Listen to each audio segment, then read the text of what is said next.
Throughout the summer, there are a lot of camps for student athletes to improve, unless you happen to play on the offensive or defensive lines. But as Fox 43's Alex Cawley tells us, one former NFL lineman from Harrisburg looks to give a big boost to the big guys up front. Got a set of 10 on both arms?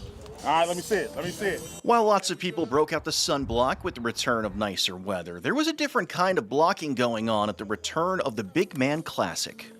You know, this is a little precursor to what you're going to get yourself into, you know, so yeah, you definitely got a sunscreen up. Being out here in the hour for a couple hours will definitely do it.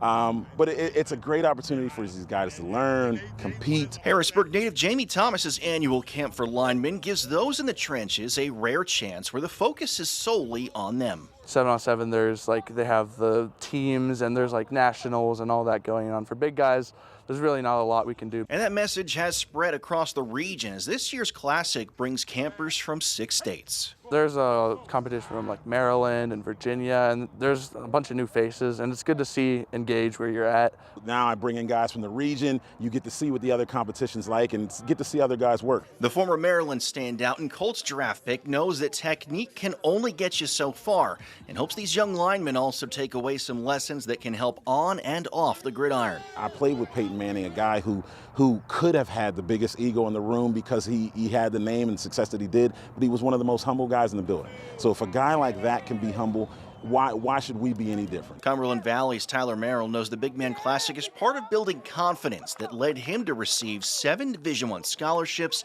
in his freshman year. I'm getting to that point where I'm becoming more confident into what I'm doing, but it's also just comes with time. Once you mature in football, that confidence and all that technique stuff comes along with it. In the future, Thomas hopes to bring college coaches to the camp to get a look at the talent from the region and maybe open some doors for these linemen. But no matter how much it evolves, it's always going to be fun. I become like a little kid. You know, it's almost like Friday Night Lights all over again. And even when I'm coaching and I'm not playing, I'm jumping up and down on the sideline. It's just that juice, man. You can't get rid of it. Alex Cawley, Fox 43. And Thomas says he looks to add some team lineman competitions, which are on the rise in popularity on the West Coast and are still working their way east.